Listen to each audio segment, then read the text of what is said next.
Hello বন্ধুরা, welcome জানাচ্ছি সবাইকে চৈতালি রান্নাঘরে। আজকে তোমাদের সাথে ছোট থেকে বড় সবার পছন্দের একটা রেসিপি নিয়ে চলে এসেছি। আমার আজকের পর্বের রেসিপি এগ ফ্রেঞ্চ ফ্রাই। খুব সহজে বাড়িতে এই স্ন্যাক্সটি বানিয়ে নিতে পারেন। খেতে যেমন দুর্দান্ত হয়, বানানো কিন্তু খুব সহজ। দেরি না করে চলো শুরু করি আজকের রেসিপি এগ ফ্রেঞ্চ ফ্রাই। এই স্ন্যাক্সটি বানানোর জন্য সবার প্রথমে এখানে আমি নিয়ে নিচ্ছি একটা বোল, আর এর মধ্যে দিয়ে দিচ্ছি ডিম। আমি আজকে 4টি ডিম দিয়ে করছি। তোমরা পরিমাণে বেশি বানাতে চাইলে ডিমের পরিমাণটা এখানে বাড়িয়ে নিতে পারো।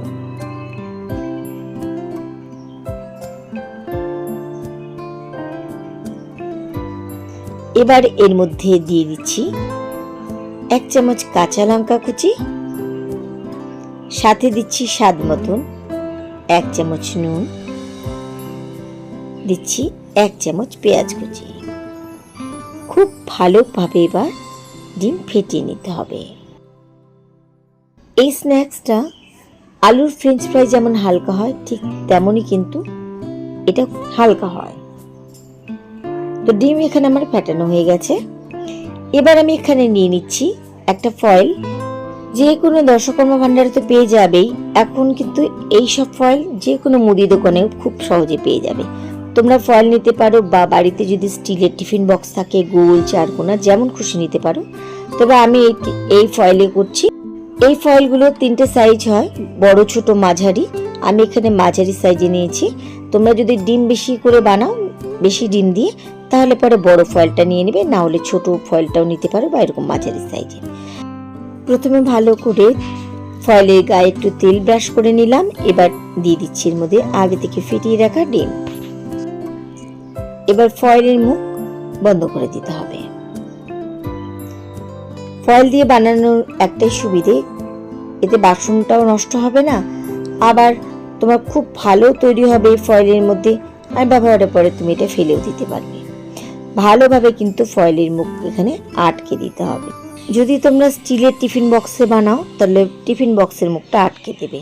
আর আমি আগে যেটা বললাম, তোমরা গোল চারকোনা যেমন খুশি এখানে টিফিন বক্স নিতে পারো। তো ভালোভাবে ফয়েলের মুখ আমি বন্ধ করে দিয়েছি। আর এদিকে আমি গ্যাস ওভেনে বসিয়ে দিয়েছি একটা কড়াই, আর কড়াইতে নিয়েছি কিছুটা পরিমাণে জল। আর এবারে এরকম একটা স্ট্যান্ড হোক বা প্লেট হোক, যেটা খুশি, যেটার মধ্যে তুমি ফয়েলটা বসাবে, ঠিক এরকম একটা উঁচু জিনিস লাগবে। তো স্ট্যান্ডই সব থেকে বেটার। আমি এমন করে জল দিয়েছি, দেখো স্ট্যান্ড ডুবে আছে, মানে যে ফয়েলটা বা যে টিফিন বাটিটা দেবে সেটার তলাটা যেন খুব ভালোভাবে জল ছোঁয়া পায়, ঠিক এরকম ভাবে দিতে হবে। দেখো জলের মধ্যে কিন্তু পুরো আমার এই ফয়েল বসে গেছে। এবার কিন্তু ঢাকা দিয়ে হাই ফ্লেমে 5 থেকে 7 মিনিটের মতন ফুটতে দেব। ফিরে আসলাম কিছুক্ষণ পর। আমি গ্যাস ওভেন বন্ধ করে দিয়েছি, আর আমার কিন্তু এখানে 7 মিনিটের মতন আমি ভাপিয়ে নিয়েছি। এবার একটু ঠান্ডা হয়ে গেলে এবার খুলে দেখাচ্ছি। এই ফয়েলে ডিম ভাপালে একটাই সুবিধে, খুব তাড়াতাড়ি কিন্তু ফয়েল ঠান্ডা হয়ে যায়, তাই সময় নেয় না একদমই। তুমি তাড়াতাড়ি যে কোনো এরকম ডিম ভাপিয়ে রান্না করতে চাইলে তাড়াতাড়ি করে নিতে পারো, তাই জন্য এই ফয়েলটা নেওয়া। এবার কিন্তু আমার এখানে খুব ভালোভাবে 7 মিনিটের মধ্যে খুব ভালোভাবে দেখো ডিম ভাপা খুব ভালোভাবে হয়েছে।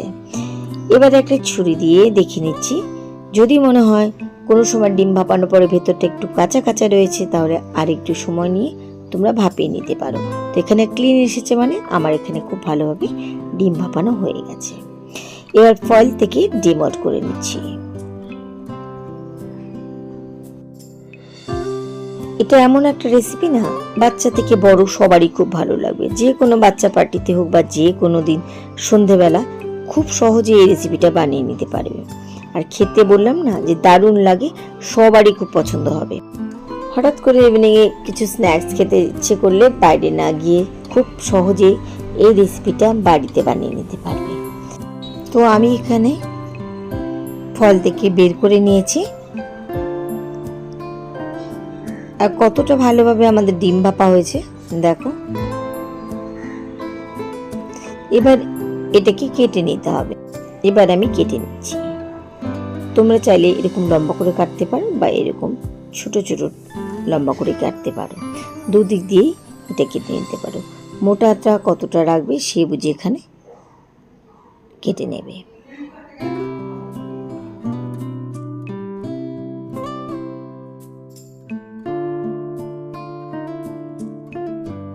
আচ্ছা, এখানে একটা কথা বলার আছে, ডিম ফাটানোর সময় তোমরা যদি মনে করো এর মধ্যে অনেক কিছু মশলা দিবে, মানে যেমন লঙ্কার গুঁড়ো, ধনে গুঁড়ো, গোলমরিচের গুঁড়ো দিতে পারো। তো আমি এখানে এভাবে বেশি পাতলা করিনি, একটু মোটা রেখে এখানে কেটে নিয়েছি। এবার আমি এখানে নিয়েছি কর্নফ্লাওয়ার, আর এর মধ্যে একটা একটা করে এই ডিমের কাটা অংশগুলোকে ভালো করে কর্নফ্লাওয়ারের মধ্যে কোট করে নিচ্ছি। আচ্ছা, প্রেজেন্ট সিচুয়েশনে যদি তোমাদের কাছে কর্নফ্লাওয়ার না থাকে তার পরিবর্তে কিন্তু তোমরা এখানে ময়দা ব্যবহার করতে পারো। আচ্ছা, তোমরা যদি মনে করো এটাকে ভাজবে না, তাহলে না ভেজে শুধুই কিন্তু ভাপিয়ে নেওয়ার পরে সস দিয়ে খেতে পারো। তবে ভাজলে কিন্তু খেতে আরও বেশি ভালো লাগে। ভালোভাবে এবার কোট করে নিচ্ছি। এবার ভেজে নেব। ভেজে নেওয়ার জন্য আমি এখানে ফ্রাই প্যানে নিয়েছি সাদা তেল। এটা কিন্তু ডুবো তেলে ভাজার দরকার নেই, আর তেল একটুখানি গরম হয়ে গেলে এবার আমি এগুলো দিয়ে দিচ্ছি।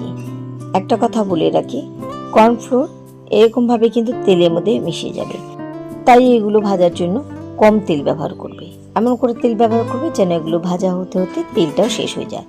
আর যদি তেল বেঁচে যায় তাহলে পরে সেই তেলটাকে ফেলে না দিয়ে প্যানটাকে কিছুক্ষণ যেটাতে ভাজবে সেটাকে রেখে দেবে। দেখবে আস্তে আস্তে কর্নফ্লোরের গাদ নিচে বসে গেছে, তেল কিন্তু উপরে পরিষ্কারভাবে ভাজছে। তখন তোমরা ওই তেলটাকে উপর থেকে তুলে নিতে পারবে। আর নাড়াচাড়া করবে না, একটুখানি এক জায়গাতে ছেড়ে দিলে কিন্তু কর্নফ্লোরের গাদটা নিচে বসে যাবে, তেল উপরে ভেসে উঠবে। তো এভাবে আমি এটাকে একটু কড়া করে ভেজে নিচ্ছি। যতক্ষণে দু পিঠে একটু হালকা লাল না হয়ে আসছে ততক্ষণ কিন্তু এগুলোকে ভাজবো। হালকা স্টিমে ভাজতে হবে এমন কোনো মানে নেই, কারণ এটা কাঁচা ভেতরে থাকার ব্যাপার নেই। তাই তোমরা চাইলে স্টিম বাড়িয়ে এটাকে দু পিঠে লাল করে ভেজে নিতে পারো। দু পিঠে লাল করে ভাজা হলেই এটাকে তুলে নেবে, তাহলে কিন্তু খেতে বেশি ভালো লাগে। তো আমার এখানে একটা ভাজা হয়ে গেছে, আমি এগুলোকে এক এক করে তুলে নিচ্ছি।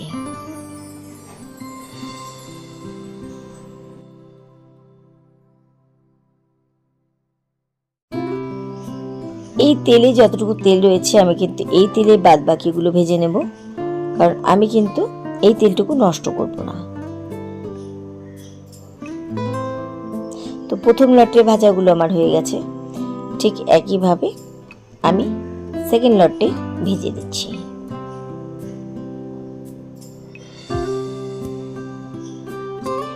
এই ছিল আমার আজকে একটা স্ন্যাক্স রেসিপি। আশা করি তোমাদের ভালো লেগেছে। এটাকে তোমরা সস দিয়ে খেতে পারো বা যে কোনো রকম চাটনি দিয়ে, এটা তোমাদের পছন্দ।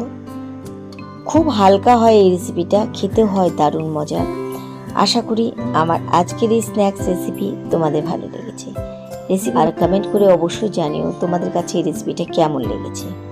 আজকের মতো এটুকুই, ফিরে আসবো আবার অন্য কোনো রেসিপির সাথে অন্য কোনো দিন।